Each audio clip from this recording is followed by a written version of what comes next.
Hi everyone, I am Hayley Hoffman, founder and CEO of Dandi Day. And if you don't know me, don't know Dandi Day, welcome. Dandi Day is a conscious beauty firm, and we work specifically with ingredient companies to bridge them with brands to create positive change in the world. And I'm joined by guest Liberty Worth as my Fab Friday guest, and she's going to be sharing some really interesting things today about her perspectives of meditative art and grief. And if you are asking yourself, what in the world does meditative art and grief have to do with cosmetics, with ingredients, any of that? I just wanted to share that the Fab Fridays were really created for this beauty community together for personal and professional development at our individual level for a higher level of consciousness in our thinking in everyday lives. And so as we show up to our jobs, show up to work, and are trying to be open to that, I thought having Liberty come on and share her perspectives of her work could inspire us. So Liberty, welcome. Thank you. I'm so excited to be here today. Yes, so excited to have you. And you've been a very special person to me for many years. And as we were just sharing before before it started, we've known each other. It's been at least 13 years, maybe Yeah, a little bit longer. yeah, possibly. I think so. Yeah, and so it's just really fun to be here as professionals and seeing how one another has grown. So I would love to hear more about what you do, and kind of as this title is Perspectives of Meditative Art for Grief and Pain. If can you dive into that for us a little bit? Yeah, so I am a mixed media artist. I was actually a textile designer corporate before I ever started off on my own as an entrepreneur. But so I've been making art for about 25, 30 years, and I loved making it. It was fun, it was cool, it was nice and creative, and that was definitely who I was.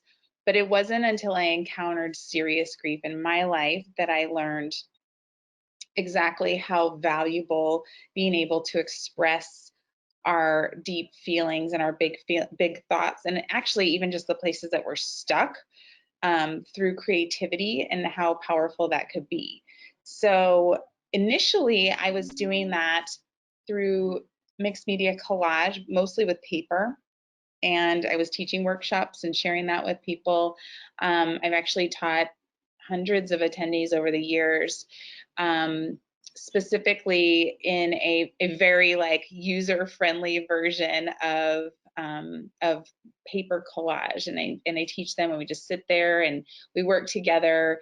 And what happens, there's so much research on it, but what happens when we get our heads into a state of flow, I think even if you're good at like, or even if you're like washing the dishes or doing something that's like brushing your teeth, you know how like Einstein got his best ideas, I think it was in the shower or shaving. And when we're doing those repetitive things, our brain can untangle, right? And so what I like to do is help guide people into that in an artistic setting, so that when they're there, their brain can untangle. But also, you have this added feature of it being art, and something that, again, you can look back at and treasure. And can, when I was grieving myself and just going through some very difficult seasons in my life, I found that when I would, um, the way I described it was like I would have all these things that were feeling really close and tight to my, it's almost like suffocating. And then if I could like bring it forward and put it onto a canvas or onto a paper, it wasn't there anymore. And suddenly it was external to me, and I had an external marker, like a little monument to that part of my journey. So over the years, I've done that. And I have always loved textiles, and like I said, I was doing it corporate, and I actually learned how to quilt, which was like, I had a goal of making one quilt in my life, and I was like, cool, that'll be cool. Like, I'll do that before I'm 50. Well, because I love textiles and I actually love the act of sewing, I probably made, I don't know, 500, I don't know. In the last 10, I've completely lost count, and I wish I had not. But I'm even just looking at like 40 right here. So the the reality is though that I began quilting, and initially they were quilts, but then that artist in me was like, I want them to get smaller, and I want them to look, to talk like paintings. So if you're looking at this, you can see behind me, I have a couple of them behind Yeah. me here in my studio. But basically what I do is I'm bringing together these often discarded, I love like trash fabrics, like the things that no one wants. I love little bits and pieces that are, you know, discards or rejected. And I absolutely love those. I'm known for using like, she always puts ugly stuff in her in her pieces too. I do. I just love it. I love those things that were supposed to be important and no one wanted them. And so I incorporate those into my work, and um, and in the piecing part of making my art, and then in the other side of like making my quilts, and then in that other part of me that I was doing workshops and everything for with the papers, I also streamlined into another venue where I will make pieces of artwork or even quilts with people's clothing who have passed away or from memories that people have. So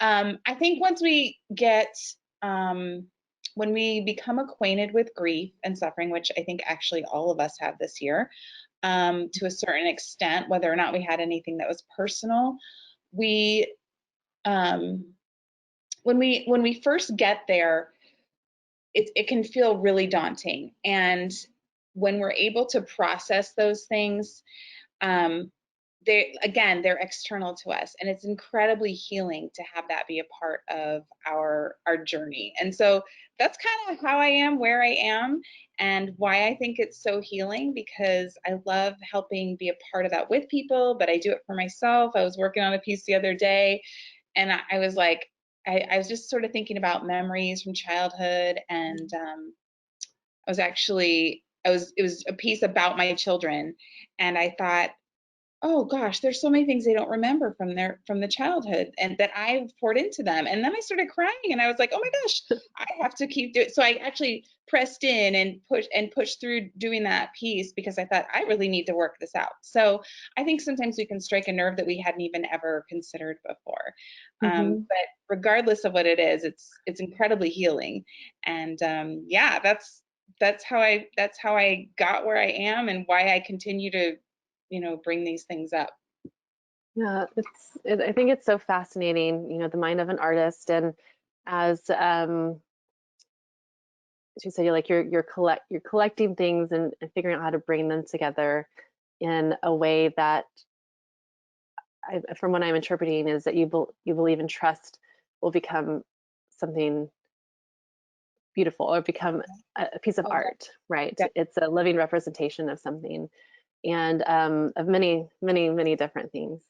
And so my time as a chemist, and when I'm on the bench and when I talk to other chemists, you know, I feel like sometimes we can get a little bit stuck in in this place of, it might not necessarily be grief and pain. Sometimes it is. Sometimes we're fed up, and maybe with our customer or with the process, the parameters, those different types of things. But um, I think about what we can really learn from your openness and willingness to expand, to be able to draw all of those things in and focus them or harness them in a way, um, in those, you know, these little things like measuring out like your pellets of wax, or your droppers of your fragrance, and so, you know, at the end we eventually have a product that we're able to see out there in the world, and hoping that it touches people. Um, I've come across a couple of chemists. One of my dear friends, he and she described to me her process was very similar as yours, of looking at what she was doing, kind of sitting with it, getting a feeling of what this was going to mean. This product was going to mean for her. And she was also a very deep emotional person. And so I would see her pour herself into that in that way. And it was just always so beautiful. Um, and then I'd like to hear a little bit more just as your perspective from being a native of Los Angeles. I tell people that LA, the West Coast, is the hub of innovation for the world, and I truly believe that, especially for the beauty space. But I think there's something very signature about Los Angeles, and we described it as, you described it, I would say, as a city of grit, diversity, and great natural beauty. I'd love to hear you expound on that in your view of being a native Angeline. Yes. Well, everyone loves to hate Los Angeles, right? Everyone like wants to visit it and then say, "Oh, it was so gross" when they went there. And I I was born and raised here, and I actually left for a few years thinking, "Oh, I don't think I ever need to go back." Because I wasn't a beach bunny. I wasn't one of those people. I was very different and unique, and I lived in an area of Los Angeles then that there was some diversity, but there wasn't a wide range of types of people. Like maybe everybody looked different, but they were still very similar. It was like a suburb that I grew up in. And when we moved back, we lived in Chicago for a while and realized, oh, I'm an urban person. And when I came back, I was completely like drawn to gritty city life, and I love it. I love I love being a minority in my area. I love the street art. I love interacting with all these different types of people, because of the lifestyle that we've chosen here. We're constantly in that place of discomfort. Like we're constantly in the place where we're having to expand and consider things that don't come naturally. And I think that has been incredibly inspirational as an artist. Um, my kids are not in places where everybody looks like them. I don't want them to be in places where everybody looks like them.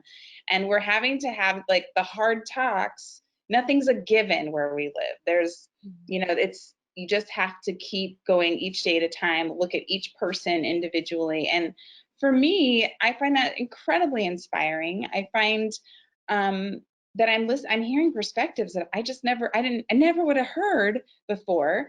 And I'm interacting with people that my life, if I hung out with people who just looked and talked like me, um, it would be so much less rich. And because of that, I think um, I'm blown away by how much inspiration there is to be found here. And yet, like there was a long time where I was like, why do I always, when I'm sketching, why do I always draw mountains? Like, it's like we're sort of near the ocean, and I didn't realize until later. I was like, I see mountains every single day. Like I walk out my door, and that is the natural beauty I see. I see like palm trees and mountains. And I don't live near the mountains. I live like West Adams area, which is pretty like right off the 10 freeway, but I see the mountains every day. And I thought, oh, there is natural beauty to be seen here. There are like it's just where I look for it. I just have to turn my eyes on. And I'm so grateful to be here, honestly. I think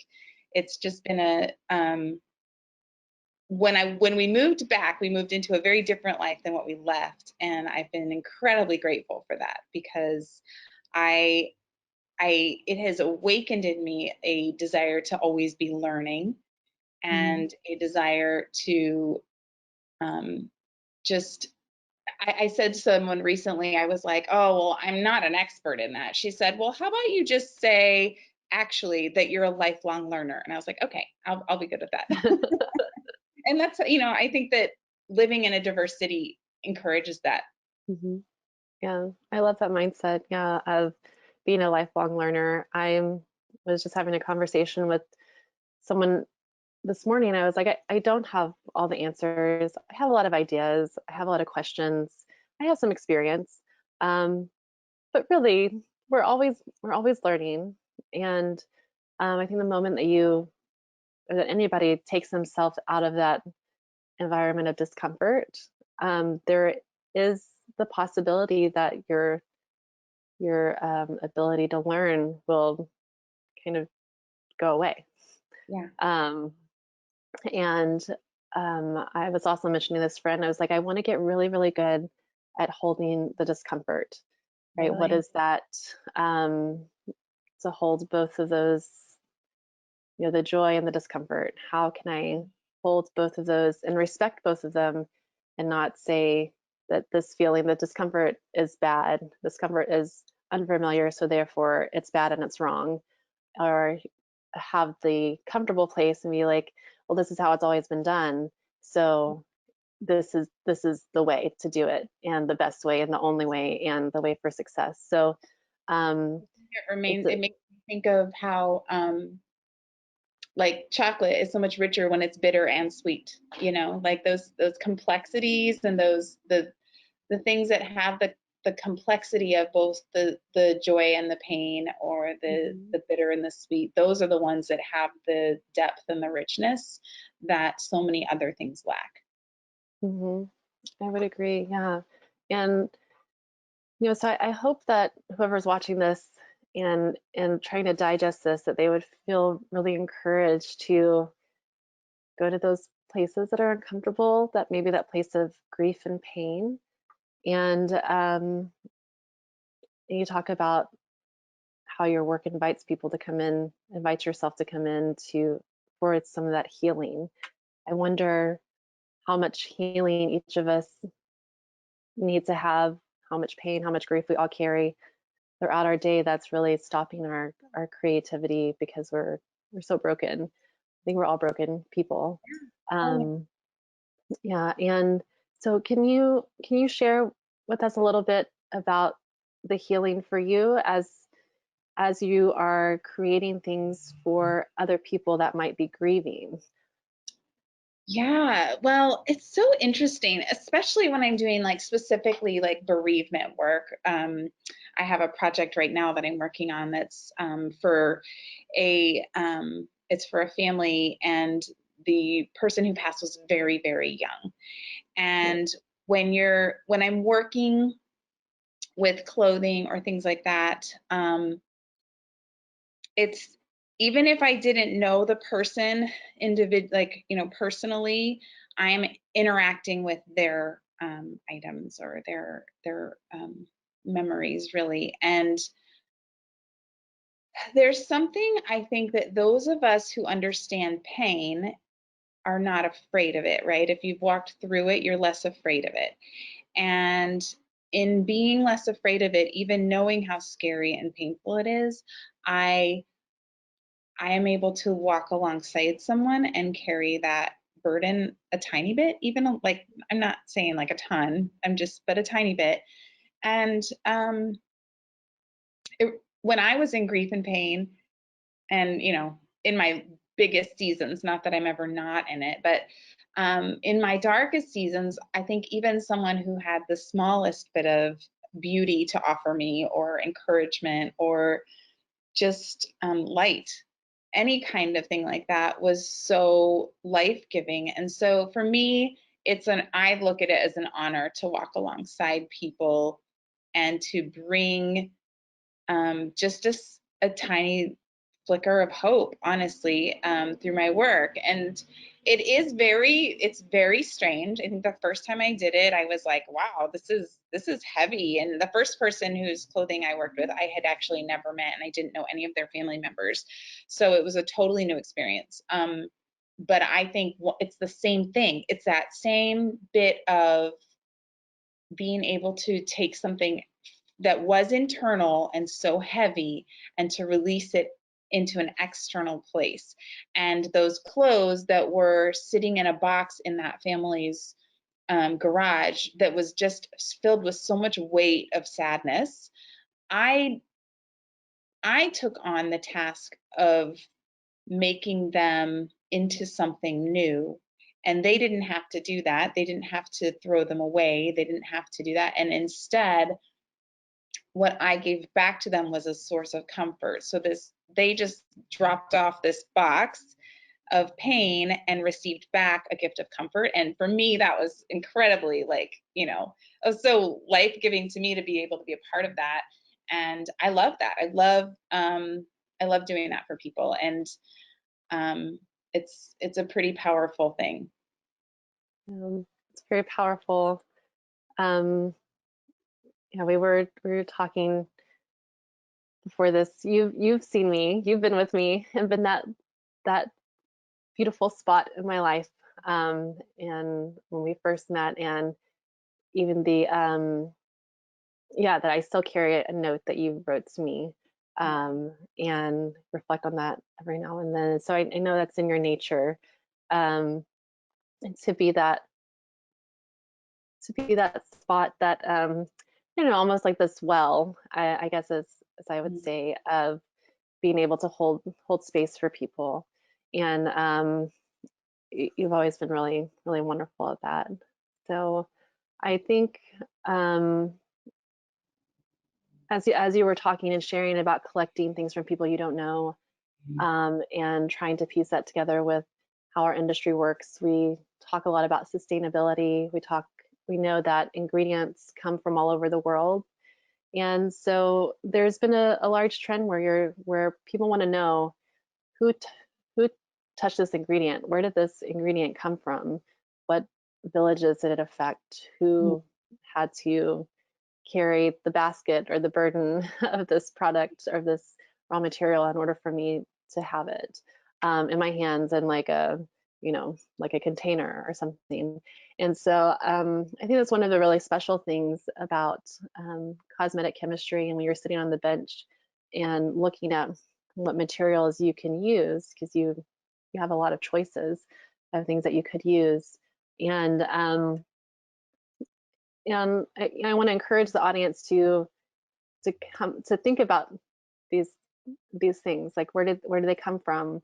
Maybe what was the sadness, the burden, the sacrifice that came along with making some of these ingredients possible to get to where they are on your bench, and how can they be transformed for something really beautiful? And it might not be returned back to them, to that person immediately, but yeah, I think we can all make something beautiful with this mindset and being able to harness that, I guess I would say compassion, harness that empathy and compassion, whether it's grief, whether it's pain, or something different. So, is there anything else you'd like to share, Liberty? I think, I love that idea. I think that when things are made with passion, it shines through, regardless of what those products are. I think, I, I just hearing you talk about that, I think of how there's so many textiles that I own that I've bought from the maker, or that I have contacted the person who exported it to me from their country, or when I went on a trip and got it from this particular person. These things are there's intangible meanings that are connected to tangible items. And I love imagining you in the place of a creator also, and your audience, um, the way that those intangible moments of getting everything to your table, to just like me, like in the end, you also are sitting, sorry about the traffic behind me, you also are sitting at your table with these creative elements and pouring your heart into it. And I love seeing that connection and making that connection. It's really beautiful. Yeah.